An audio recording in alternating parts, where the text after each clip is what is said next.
pessoas, tudo certo com vocês? Estou eu de novo aqui, professor Nanzé. Pra quê? Pra mais uma aula de literatura. E hoje, olha que legal, literatura contemporânea. Que bicho é esse? Solta a vinheta.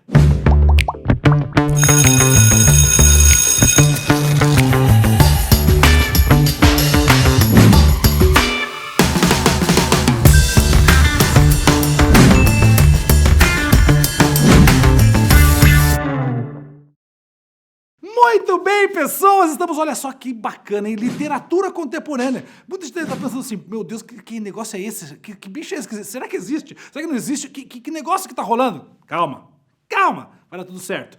Por falar em literatura contemporânea, vou aproveitar e vou lembrar você que já tem essa aula de literatura contemporânea, melhor, tem um módulo de literatura contemporânea lá na plataforma professornozem.com.br. Por falar nisso, eu trouxe o convidado especial, que é o nosso professor de literatura da plataforma, meu amigo Gabriel Félix. Chega pra cá, Gabriel. Chegamos! Nada melhor do que um especialista em literatura para poder ajudar a entender esse lance de literatura contemporânea. Muito bem, Gabriel. Vamos lá, quando a gente pensa em literatura contemporânea, a gente já falou de basicamente todas as escolas literárias aqui no canal, e agora a gente está chegando num processo pós-modernismo. Eu posso pensar que literatura contemporânea seria por aí o caminho? Então vamos lá. Eita matéria que dá trabalho. Ah, meu Deus. Literatura contemporânea tem, acho que uma maneira segura de definir. É a literatura dos dias atuais. Pronto. É isso. Só que se começarmos a filosofar em cima disso, o problema é quando começam esses dias atuais. Né? Então, agora vamos definir uma coisa que você, meu querido, você vai odiar o que nós vamos falar agora. Por quê? Literatura contemporânea, não tem nome. Por isso nós chamamos de contemporânea. Então quer dizer que a literatura contemporânea é tipo um apelido, assim. É um nome que se tem por falta de outro. Entendi. Porque, é um fake parnasianismo, barroco, romantismo. Não existe um nome que defina um estilo. Então, literatura de hoje, contemporânea.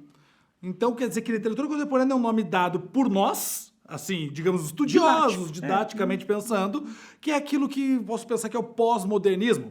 Inclusive, né, existe alguns lugares, alguns vestibulares que usam o nome pós-modernismo em vez de literatura contemporânea. Isso, então, é um nome que também é usado em algumas provas, pós-modernismo, mas que também ainda não define um estilo. É um estilo do pós-modernismo. Ou seja, após o modernismo acontece isso. O que é isso? É tudo que nós estamos vivendo, de modo geral. Exatamente. Então, olha só, começa por aí. Né? Não tem um nome fixo, porque realmente esse estudo está ocorrendo de certa forma, ou ainda vai ocorrer.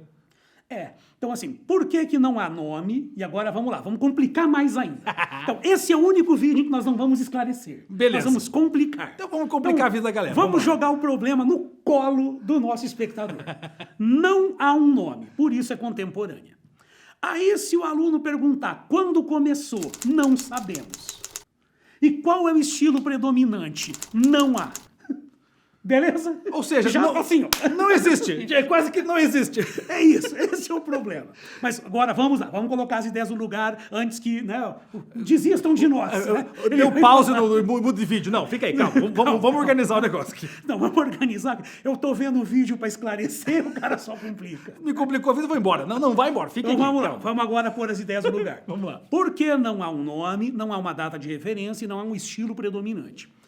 É porque é muito importante que exista um tempo para que se faça o estudo, porque muitas vezes, no calor do momento, nós estamos vendo aquilo que se destaca agora, mas muitas vezes aquilo que se destaca é a moda do momento. E que nem sempre é o que vai permanecer ao longo da história. Então existe, por exemplo, o hit do verão.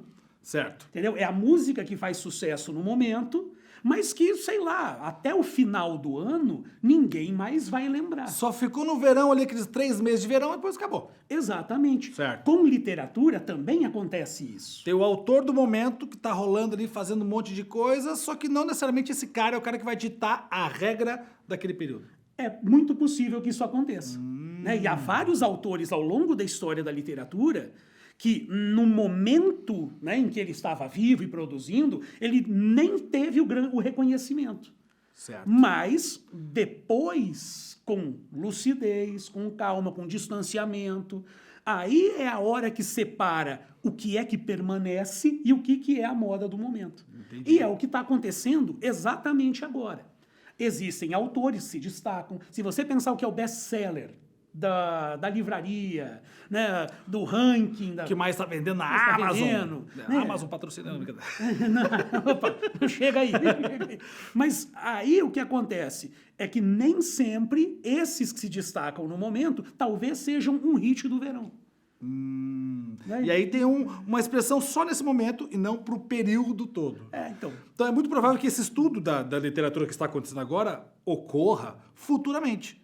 Depois aqui, alguns anos, as pessoas olhem para trás, nos anos 2000, nos anos 90, o que rolou foi isso. Mas até lá, nós ainda não podemos cravar alguma coisa, é isso? Nós podemos apenas dizer quais são as tendências, quais autores se destacam hoje, mas é datado. Hoje eu sei que eles estão se destacando. Certo. Agora, o que o futuro reserva é algo que nós nem deveríamos, até porque é roubada fazer essa aposta. Sim.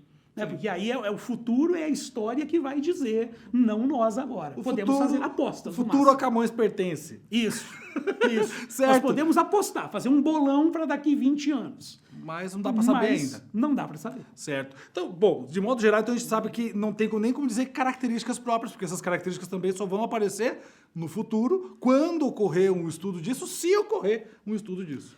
Possivelmente vai ocorrer. Sim. Né? Até mas ainda já, fica tudo no mundo da possibilidade. Isso, é a possibilidade. Há os estudiosos de hoje, as universidades hoje estudam isso, só que agora é o tempo que vai dizer as características, estudos, certo. até arrumar um nome para esse período, coisa que atualmente ainda não há. Beleza. Agora eu tô pensando aqui, e se aparecer, Gabriel, numa prova de vestibular, literatura contemporânea, ou literatura pós-moderna, dependendo do nome que derem ali, o que eles podem cobrar no vestibular ou no próprio Enem? Se é que o Enem cobra isso também ou não cobra? Como que a gente vai analisar? Porque acho que o que importa para nós é isso, né, gente? Olhar assim, tem uma questão aqui que tá falando de literatura contemporânea, pós-moderna, o que ele pode cobrar? Não só pode cobrar, como já andaram cobrando isso. Só que agora, quais são os limites das questões? Não é possível que se pergunte numa prova quando começou, qual é a obra de início. Ok. Por isso que nos vestibulares, em que eu já vi isso acontecer, a questão já vem com um enunciado com uma data de referência. A literatura contemporânea, e aí num parênteses, de 1900 e alguma coisa em diante. Então isso já vem na questão. Certo. Por quê? Porque não existe ainda essa definição e essa convenção. Por exemplo, vamos pensar, Semana de Arte Moderna, 22, início do modernismo. Certo. Então, isso é fácil colocar porque há uma convenção. Para a literatura contemporânea, não. Então, fica tranquilo, ninguém vai perguntar isso para você. Certo. Então, data não vou cobrar. Nome também da escola não vou cobrar porque não tem.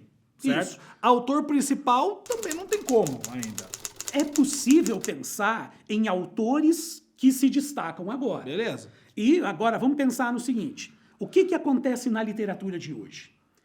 Se em outros tempos era possível dizer o período tal era o barroco e o estilo era este, hoje em dia nós vivemos um período que dá para se colocar que é uma era da diversidade.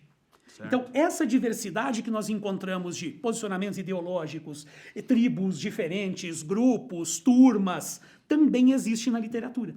Então, não é possível definir um estilo, porque são vários interesses, vários estilos convivendo juntos. Então, eu vou jogar para você esta palavra. É o período da diversidade. Isso é uma coisa legal de gravar, hein? Então. Período da diversidade, da mistura, né? Tudo junto. Não. Exato. Vamos ver um exemplo aqui, na narrativa contemporânea.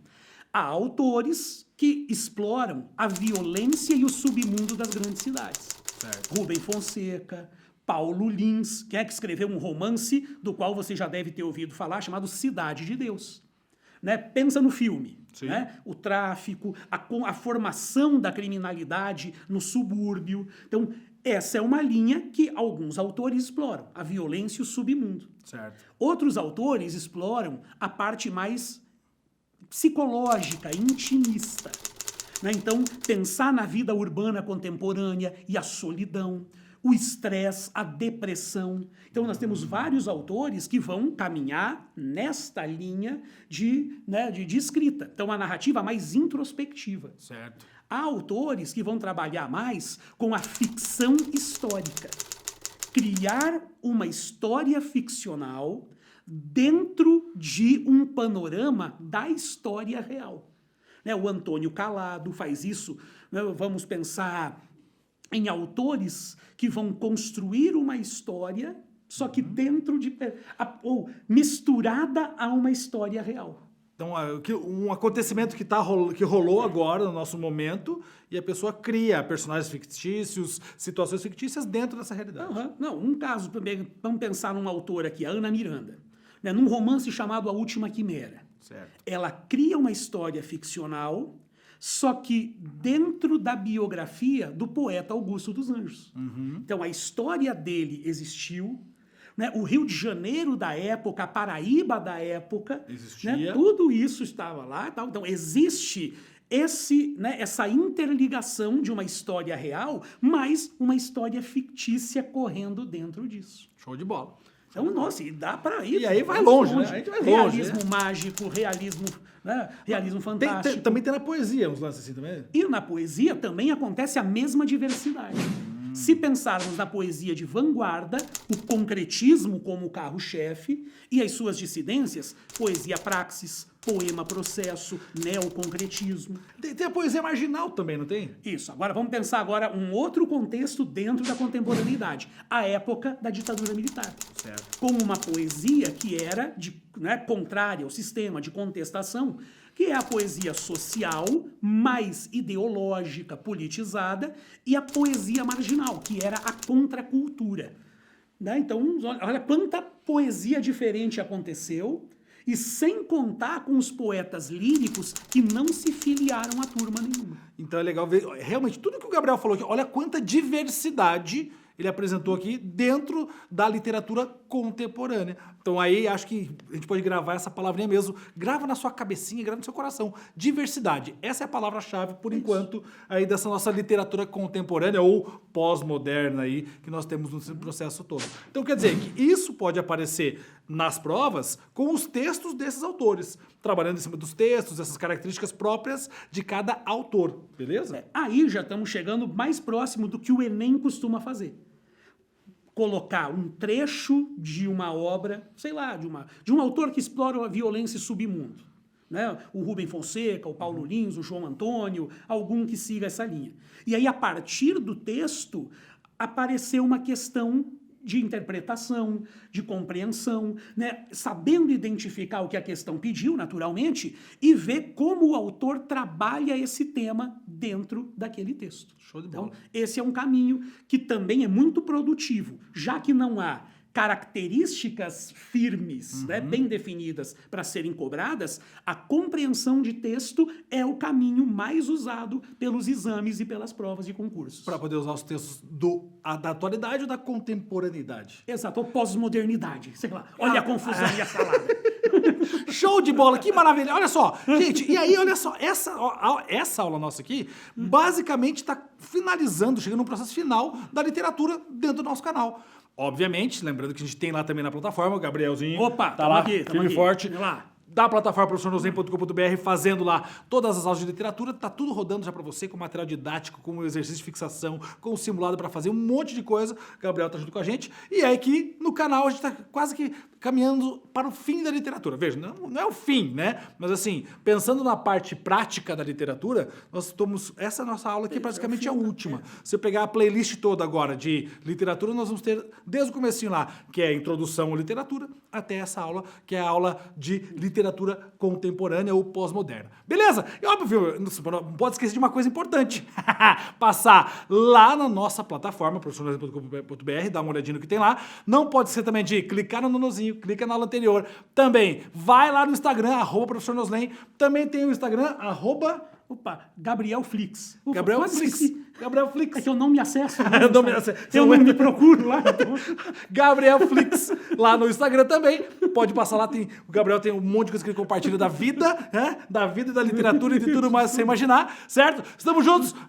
Também tem lá no Facebook, fanpage Profissional Zen. Valeu, um abraço, tamo juntos, até a próxima. Fui!